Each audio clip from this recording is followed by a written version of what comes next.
Bonjour, bonsoir.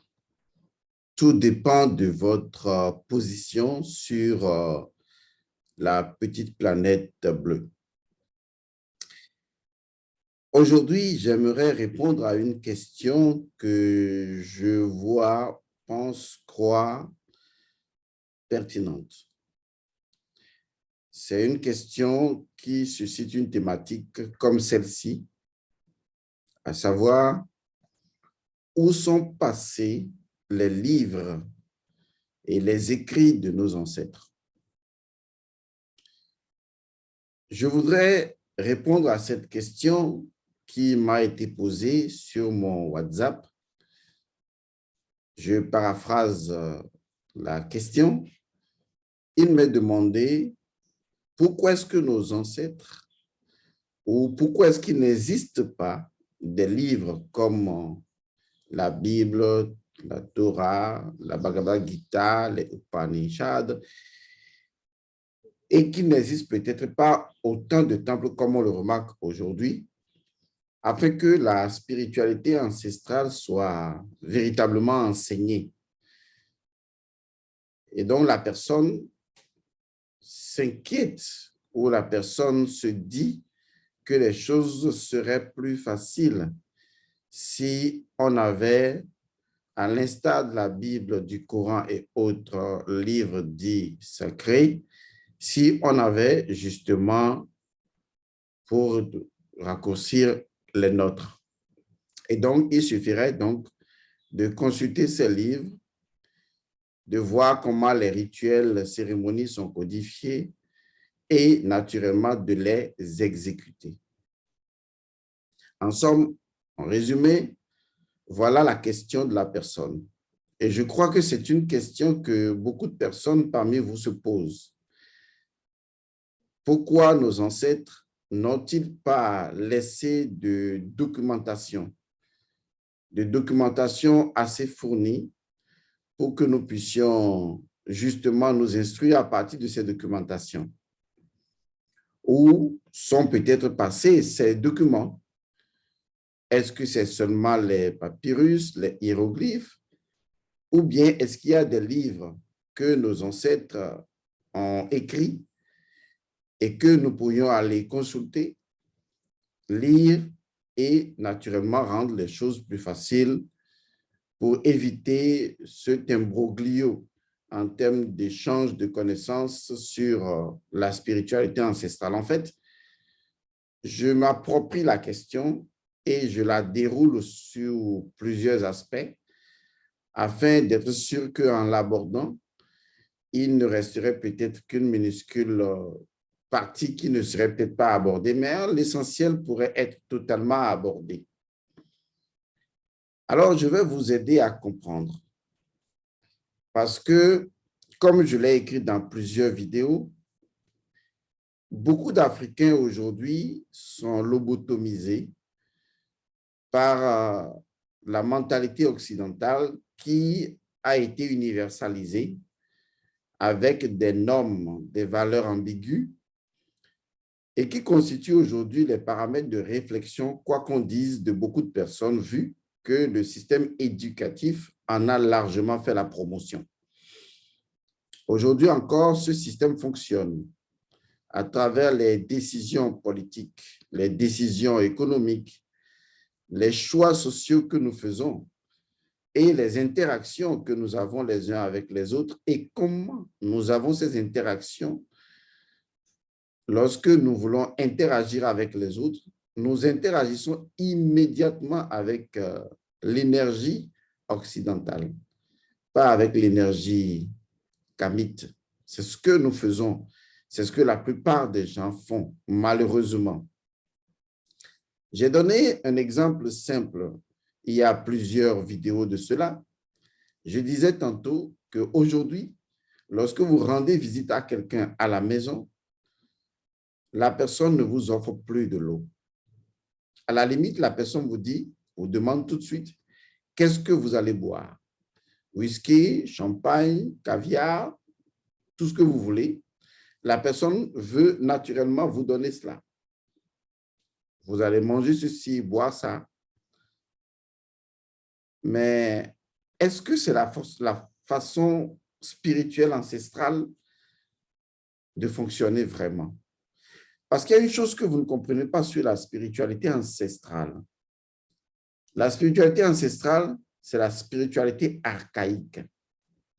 C'est ce que je me permets d'appeler la métaphysique de la nature. C'est-à-dire que la nature possède ontologiquement une disposition qui lui est intrinsèque et je ne peux pas sauter par-dessus mon ombre. C'est-à-dire, je ne peux pas sauter par-dessus l'ontologique même de la nature et agir. Cette ontologique-là, qui est propre à la nature, que j'appelle l'être-té de nature, c'est ce que nos ancêtres avaient maîtrisé et qu'on appelle justement la spiritualité ancestrale.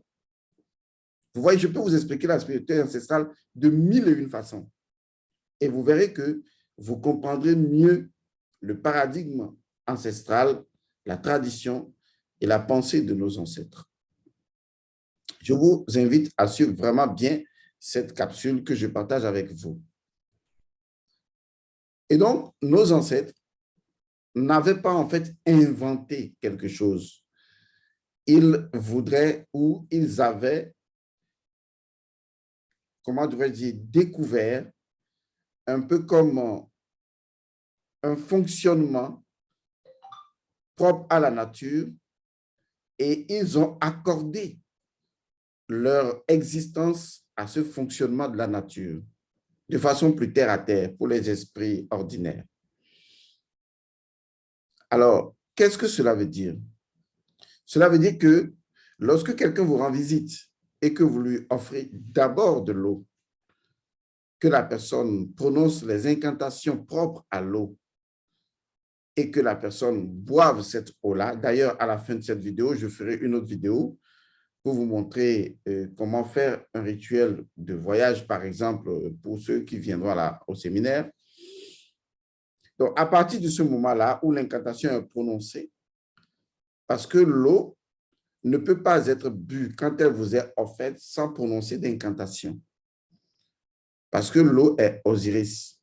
Et donc, vous buvez l'eau, vous vous donnez aux ancêtres, vous remerciez les ancêtres de la maison qui vous ont reçus, qui ont reçu également vos ancêtres qui viennent rendre visite à d'autres ancêtres. Et ça, c'est Hotep.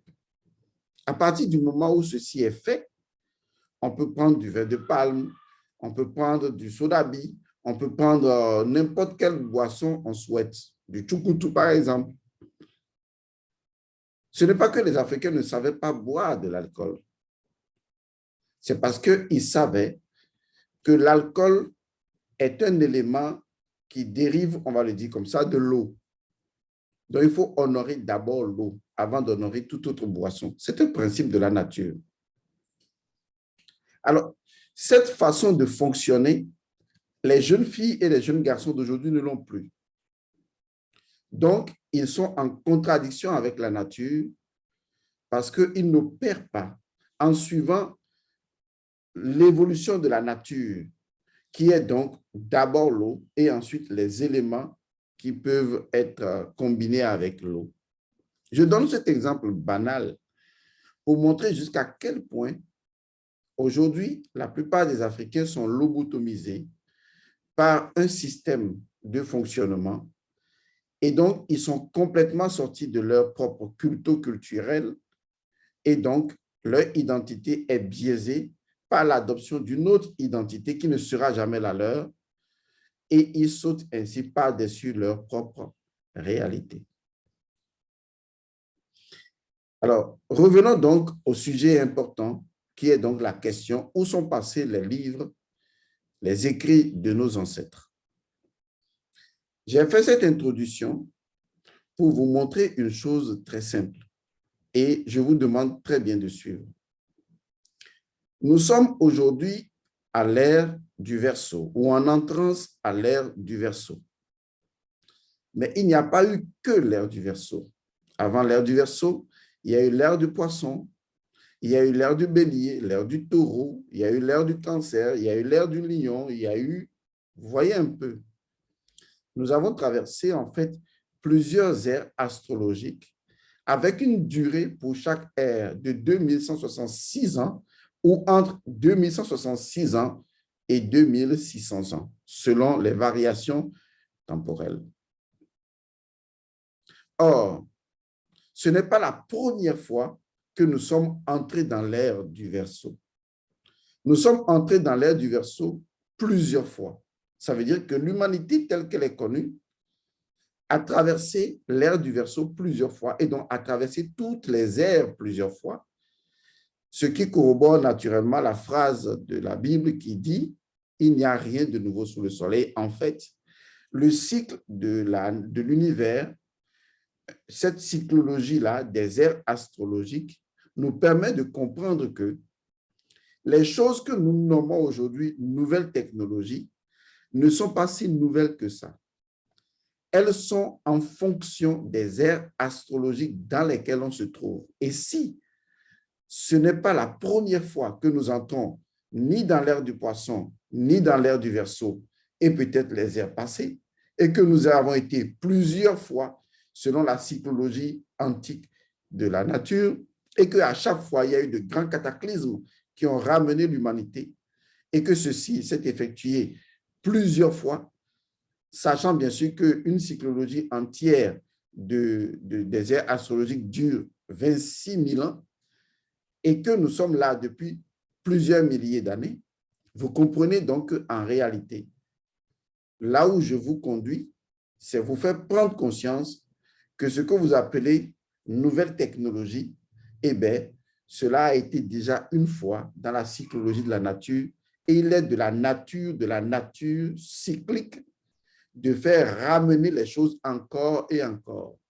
C'est la raison pour laquelle certaines choses sont inexplicables en matière de civilisation, parce qu'à un moment donné, les gens se posent la question de savoir, mais comment ces ancêtres ont pu faire cela?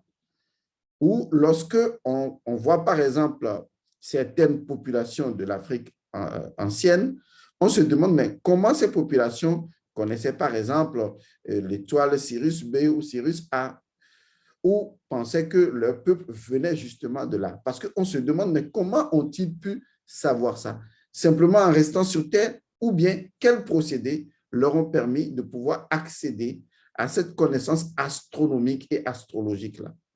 Cela ne s'explique pas, surtout que la mentalité actuelle très occidentalisée pense que les peuples anciens étaient primitifs et n'avaient absolument pas la capacité d'aller dans l'espace. Mais et si on changeait complètement de paradigme, de fonctionnement, de système de fonctionnement, et qu'on revenait simplement à la nature, en admettant que, quoi qu'on dise, ce n'est pas la première fois que notre humanité traverse l'ère du Verseau. Est-ce que vous comprenez ce que je dis? Ça veut dire que si nous supposons que nous sommes passés N fois, je dis N fois en termes de, on ne sait pas le nombre de fois, si nous sommes passés N fois à travers l'ère du Verseau en passant toujours par l'ère de Poisson, ça veut dire alors que à chaque fois, nous avons vécu les mêmes événements, le poids, le dogme de la religion dans l'ère du Poisson et la libération de l'esprit dans l'ère du Verseau. Est-ce que vous comprenez ça? Ça veut dire que les choses ont toujours été de façon répétitive. C'est d'ailleurs pour ça qu'on parle de cyclologie. Je veux que ça rentre bien dans la tête des gens. Donc, ce ne serait pas la première fois qu'on aurait rencontré l'ère du Taureau, ni l'ère du Cancer, l'ère du Taureau, l'ère de Bélier, ni l'ère de Poisson. On serait passé à travers ces ères astrologiques plusieurs fois. Et si on a traversé ces ères plusieurs fois, ça explique vraiment pourquoi certaines civilisations détiennent des connaissances extraordinaires et millénaires que ces populations n'étaient pas censées détenir si on suivait la pensée occidentale linéaire qui veut nous faire croire que nous sommes aujourd'hui les populations les plus évoluées et que les autres étaient des primitifs. Vous voyez, ça s'explique. Et c'est la meilleure et la seule façon d'expliquer les choses. En clair, ça veut dire que ce n'est pas la première fois que nous avons des tablettes. C'est ce que je voudrais vous faire comprendre. Ce n'est pas la première fois qu'on a des tablettes, ce n'est pas la première fois qu'on a des ordinateurs, ce n'est pas la première fois que nous sommes allés dans l'espace. Je vous ferai une vidéo spéciale pour vous raconter l'histoire de 2 planètes. Selon les archives ancestrales, je vous raconterai l'histoire de 2 planètes. Je reviendrai aux archives tout à l'heure. L'histoire de la planète qu'on appelle Mars et l'histoire de la planète qu'on appelle Vénus.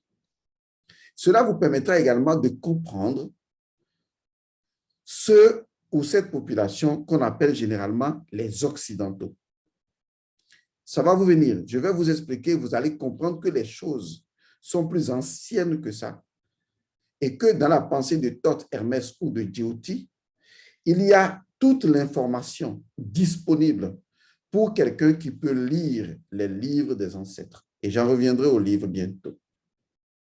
Je voudrais simplement ancrer dans votre tête l'histoire de la nature, telle que nos ancêtres l'avaient connue, pas telle que la science veut bien le faire croire. Parce que, je vais vous dire une chose, la science sera toujours en retard sur la spiritualité. Et ça, c'est évident. C'est la raison pour laquelle nos ancêtres partaient toujours de la spiritualité, mettaient la spiritualité en avant, toujours d'abord pour des raisons de maths, parce que si la science et la technologie surpassaient la spiritualité, il y aurait des problèmes.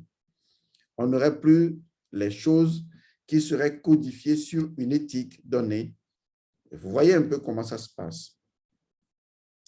Donc, si on comprend bien, d'accord, et ça, c'est clair que ce que je suis en train de dire, je vais donner un exemple terre à terre encore une dernière fois. Si on comprend bien qu'un enfant qui vient au monde, la première chose qu'il découvre, ce sont ses parents. Et il sait qu'il est sorti de la relation coïtale entre son père et sa mère. C'est l'information directe à laquelle l'enfant a accès. On est d'accord. Ne vous en faites pas, je vous expliquerai, vous comprendrez tout. J'ai été enseignant dans ma vie, hein. J'ai enseigné la maternelle, tous les cours primaires et j'ai enseigné les cours secondaires. Donc, je sais comment expliquer, enseigner, amener les gens à comprendre les choses. Vous allez voir que dans ce que je fais, je ne vous impose pas quelque chose, je ne vous demande pas croyez, taisez-vous, non. Je fais l'effort encore et encore d'expliquer pour que votre esprit s'ouvre de lui-même. Et donc, nous prenons un enfant qui voit ses parents. Pour lui, la connaissance directe, c'est ses parents. Et ce sont ses parents qui lui montreront, ses grands-parents, s'ils sont encore vivants, qui nous montreront les parents des grands-parents, s'ils étaient encore vivants. Et donc, c'est là que l'enfant commence à apprendre qu'en réalité, lui qui pensait que le cycle était simplement démarré uniquement à partir de ses parents, il prend conscience que non, il y a toute une généalogie de parents et que aussi loin qu'on remonte, ben, il a des ancêtres tellement éloignés, mais tout aussi présents et puissants à travers des manes ancestrales. Est-ce que vous voyez ça? C'est exactement ce qui se passe dans la nature. Vous vous réveillez à une ère astrologique qu'on appelle l'ère de Poisson. Et vous avez des gens qui sont connaisseurs comme Djéouti et les enfants de Djéouti qui se réveillent un matin qui vous disent « Non, faites attention. Ce que vous appelez l'ère des Poissons et ce que vous appelez l'ère du Verseau, ce n'est pas la première fois que ces ères sont apparues. C'est d'ailleurs pourquoi l'Égypte, le sachant, avait déjà construit, il y a 13 000 ans, le Sphinx pour marquer temporellement le début de l'ère du lion, montrant ainsi que l'ère du lion étant à mi-chemin des 12 signes, l'ère du lion étant un 6e signe, contraposé carrément avec l'ère du Verseau. Et que si nous sortons de l'ère du lion et nous avons traversé les autres cycles, vous voyez, 13 000 ans, pour venir jusqu'au cycle de l'ère du Verseau, cette connaissance des ères qui permettait à nos ancêtres, au moment de l'ère du Taureau, de créer les cosmologies, les théologies et les connaissances avérées pour représenter les divinités prenant l'aspect de Taureau, à l'ère du Bélier, c'était pareil. L'ère du cancer avant, c'était pareil. L'ère du lion, vous voyez le sphinx et vous allez voir donc certaines divinités lionesques. Si vous remarquez encore, ou léontocéphale, si vous remarquez encore, vous descendez, vous allez remarquer qu'effectivement, à l'ère de poisson, eh bien, on a cette histoire de Jonas qui a été avalé par le poisson, qui récapitule un peu l'idée de l'entrée dans l'ère des poissons. Et donc, qui est parachevé par la symbolique venue de Jésus avec l'histoire de la femme samaritaine, l'eau, verseur d'eau et tout ça. Ça veut dire que les ancêtres, dans la spiritualité ancestrale et dans la science ancestrale, avaient la connaissance parfaite. Vous voyez, avaient la connaissance parfaite, non seulement de la rotation de la Terre, de la rotation de la Terre ou de la révolution de la Terre, d'accord? Et ensuite, avec conscience que notre galaxie lui-même avait une rotation et répondait à une cyclologie. Comment pouvait-il savoir cela? À moins de détenir des archives évidentes qui leur soient transmises d'une manière ou d'une autre et qui puissent leur permettre justement de répercuter l'information sur les générations jusqu'à ce qu'aujourd'hui, ceux-là qui se disent connaisseurs du monde n'arrivent pas à savoir comment est-ce que et pourquoi surtout les pyramides étaient toujours orientées sur une étoile. Et comment ont-ils construit les pyramides et pourquoi les pyramides? Comment ont-ils su qu'il y avait d'autres vies ailleurs? Nos ancêtres le savaient. En fait, je voudrais vous faire comprendre que si vous ne sortez pas du mensonge occidental, impérialiste, et de la connaissance telle qu'elle vous est présentée maladroitement, et que vous ne reveniez pas à la nature elle-même, telle que nos ancêtres l'avaient connue et avaient suivi sa cyclologie depuis des millénaires, si vous ne comprenez pas ça, alors vous allez toujours vous faire flouer par des connaissances biaisées. Maintenant, revenons où sont les livres et les écrits de nos ancêtres.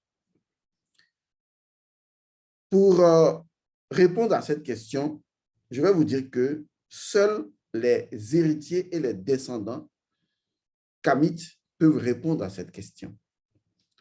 Pas des japhétiques, pas des sémites, non. Parce que nous sommes les seuls encodés à décoder cette information. Laissez-moi vous expliquer ceci. Les livres. Voici le plus gros mensonge que l'histoire ait jamais fabriqué, les livres. Ce que je vais dire peut choquer les gens, mais laissez-moi vous expliquer ça et vous allez comprendre, s'il vous plaît. Ne vous emportez jamais, restez calme et suivez là où il va. Allez au-delà de la pensée de l'auteur que je suis et entrez dans l'impensé de la pensée. Les livres, c'est un vrai mensonge. Écoutez, est-ce que vous pensez qu'on puisse accéder à la vraie connaissance à travers les livres? Je vais répondre à votre place. Non, jamais. Si cela était possible, il y a tellement de livres que vous avez lus, tellement de livres que les enfants de vos enfants ont lus, tellement de livres qui circulent dans le monde que les gens lisent. Mais combien de personnes les livres ont-ils véritablement rendu sages? Vous n'en trouverez pas vraiment. Pour ne pas dire nada, komi, neni, vous ne trouverez pas. Parce que les livres ne peuvent pas transmettre la connaissance. Les livres transmettent le savoir, une information. Mais il y a une différence entre la transmission du savoir et la transmission de la connaissance. C'est là que les gens se perdent un tout petit peu. Les livres transmettent le savoir, l'information, et vous lisez les livres, et vous vous accaparez de cela. Et d'ailleurs, à trop lire de livres, on devient con. Nos ancêtres avaient déjà, au cours des ères astrologiques, voilà pourquoi j'en parlais, fait l'expérience aussi bien des livres sur papier que des livres papyrus, que des livres informatiques. Comme je vous l'ai déjà dit, ce n'est pas la première fois que nous passons à l'ère du verseau et de la technologie. Mais ils avaient compris que, au fur et à mesure qu'ils approchaient des autres ères astrologiques, même en sortant de l'ère du verseau, les technologies qu'ils avaient n'étaient pas en mesure de conserver l'information. Vous le découvrirez bientôt. Vous constaterez que vos ordinateurs ne peuvent pas conserver les informations sur une certaine durée. Vous remarquerez que vos clés USB ne pourront pas conserver les informations pendant longtemps. Parce que lorsque nous allons commencer à entrer dans un autre cycle, quelles que soient les technologies que vous allez développer pour conserver l'information, il va y avoir des changements électromagnétiques sur cette planète qui finiront absolument par les abîmer. Je vous le garantis. Je sais de quoi je parle. C'est la raison pour laquelle nos ancêtres, pour avoir fait ces expériences au fil des millénaires, avaient compris que pour que les choses restent véritablement durables, il faut les graver dans de la pierre. Parce que la pierre gardait encore l'information pendant longtemps. Mais les informations qu'il faut graver sur une pierre, on ne peut pas écrire, par exemple, tout un livre sur une pierre, ça va être compliqué. Comment devrait-il alors procéder pour que, justement, on puisse livrer les informations codées de façon symbolique à travers des symboles, tout en permettant la transmission non plus du savoir, mais de la connaissance. Ça veut dire que ce savoir va être converti grâce à l'expérimentation en connaissance, puisque la connaissance, c'est le savoir plus l'expérimentation du savoir qui donne la connaissance. Ils vont donc introduire des éléments qui vont permettre de transformer l'information en connaissance. Alors, ce qui caractérise véritablement la connaissance restituable, c'est un élément si puissant, si extraordinaire, dont on ne peut jamais en connaître la limite et qui est sous l'autorité d'une divinité, la divinité Min ou Minou. Cet élément, je vais le nommer et vous allez comprendre que c'est l'élément le plus extraordinaire de la création. Cet élément fondamental que nous utilisons partout et que nous trouvons même dans le mot man ancestral et tout ça, cet élément fondamental, c'est la mémoire. Nos ancêtres avaient compris que la seule façon de conserver durablement les informations expérimentées, c'est justement de les traduire dans la connaissance et donc dans une forme de mémoire. Et comme il y a plusieurs mémoires, ils avaient maîtrisé toutes les formes de mémoire. Ils savaient que le corps avait une mémoire. C'est ça, les rites et les cérémonies. Il faut bien comprendre ce que je dis. Le corps a une mémoire. Vous allez voir que dans plusieurs ethnies, il y a des rites qui permettaient de graver des informations sur la peau, où on porte des boucles dans les narines ou dans les oreilles, où on gravait des scarifications sur le corps, parce que nos ancêtres avaient compris qu'il n'y a absolument aucune différence entre l'esprit et le corps et la matière, entre l'âme et le corps. Et donc, ils savaient qu'il y avait ce qu'on appelle une mémoire cellulaire, une mémoire biologique, une mémoire corporelle. Et donc, ils se sont dit, comment utiliser la mémoire corporelle pour transmettre les informations, parce que au moins la chose la plus durable qui ait jamais existé, c'est l'humanité. Parce que l'humanité existera encore et encore et encore et encore. Les populations peuvent se réduire à cause des cataclysmes, Mais si les rites, les cérémonies codifiées, qui sont en fait des mémoires, sont respectées, eh bien, les connaissances se transmettent de génération en génération de façon biologique. Et ça, c'était une connaissance extraordinaire que nos ancêtres avaient découvert. Ils ont dit, waouh, là, on peut transmettre génétiquement l'information. Donc, votre génétique, ce n'est pas une connaissance actuelle. Parce qu'il faut être con quand même pour croire que c'est vous qui avez découvert la génétique. Quand nos ancêtres faisaient des enfants, ils savaient que tel enfant ressemblait à son père. Donc, ils savaient déjà qu'il y avait des informations corporelles qui ne pouvaient pas être modifiées et qui transmettaient les informations du père et de la mère dans l'enfant. Allons même de façon aussi basique, puisque l'outil qu'ils avaient, et ils avaient le temps de cet outil-là, c'est l'observation. C'est ça la clé de la connaissance. Je peux vous parler autant de temps à travers la métaphysique de la nature sur la connaissance avérée de nos ancêtres. Et donc, quand ils ont découvert cette mémoire, ils ont codifié les rites.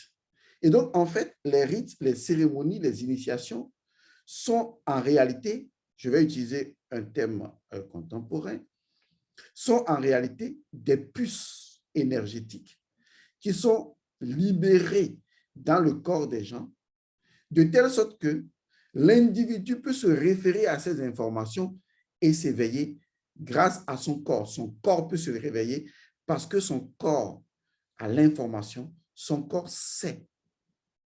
Est-ce que vous comprenez ça? Le corps sait, le corps est conscient de lui-même. Et lorsque l'individu commence à entrer dans son corps, et nos ancêtres entraient vraiment dans le corps parce qu'ils vivaient dans la présence des choses, ils pouvaient réveiller, activer des mémoires du corps et se rappeler. Ne vous en faites pas, ceci n'est qu'une étape élémentaire, la dernière étape d'un long processus. Parce que la mémoire corporelle biologique, elle est simplement la dernière étape d'un long processus qui, en fait, a commencé plus loin. Puisque Djéouti représente justement cette mémoire, cette connaissance maîtrisée à tous les niveaux. Maintenant, je vais vous dire une chose. Nos ancêtres n'étaient pas intéressés par les livres parce qu'ils ont compris la limite des livres. Ils n'étaient pas intéressés par les puces électroniques, les clés USB et tout. Ils n'étaient pas intéressés. Au cours des ères astrologiques, ils ont déjà vu les limites de tout ça. Ils ont trouvé seulement que la limite ne pouvait pas exister dans l'homme, ni dans l'esprit de l'homme. Alors, il ne faut pas vous comparer au peuple japhétique et au peuple sémitique. Non, il faut faire une vraie différence. Ce n'est pas du racisme, c'est de l'objectivité. Et je vais vous expliquer cela. Nos ancêtres avaient la glande pinéale activée. Leur glande pinéale était totalement activée. Les fonctions de la glande pinéale activée, les fonctions de la glande pituitaire activée, activent naturellement l'hippocampe, qui est un élément important de la mémoire. Vous comprenez donc que pour quelqu'un dont la glande pinéale fonctionne parfaitement bien, que la glande pituitaire fonctionne parfaitement bien, cette personne n'avait pas besoin d'écrire sur des tablettes. Cette personne avait la capacité de rétention, de la mémoire. Et ce qui est capital, c'est qu'il ne s'agit pas simplement d'une mémoire subjective, parce que ce qu'il gardait comme élément de sa mémoire imprégnait directement non seulement la glande pinéale qui en fournit l'information, il était connecté. Cela imprégnait sa mélanine et c'est cette mélanine qui est le pouvoir secret des rites et des cérémonies transmissibles dans leur vibration, dans leur énergie maîtrisée par nos ancêtres et qui pouvaient être biologiquement transmissibles de génération en génération. Vous allez voir que dans la tradition spirituelle, même aujourd'hui, certains peuples ont une mission dans un environnement bien limité. Les enfants des enfants de ces enfants, même quand ils viennent au monde sans savoir ce que leurs ancêtres faisaient, lorsqu'on leur faisait subir des rites et des initiations, ils se rappelaient systématiquement. Parce que non seulement ils avaient la visitation dans le monde spirituel et astral de leurs ancêtres, mais au même moment, ils réveillaient en eux une forme de mémoire.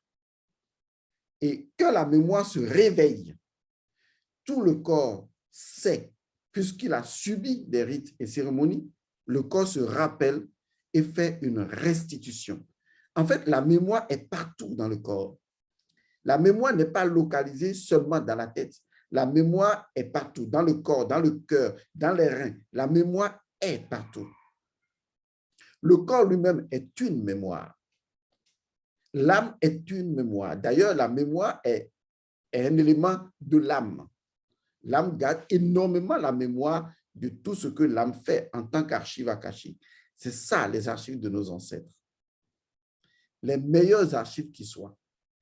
Cela ne vous surprend-il pas que vous rencontrez un vieillard au village? Vous allez lui rendre visite.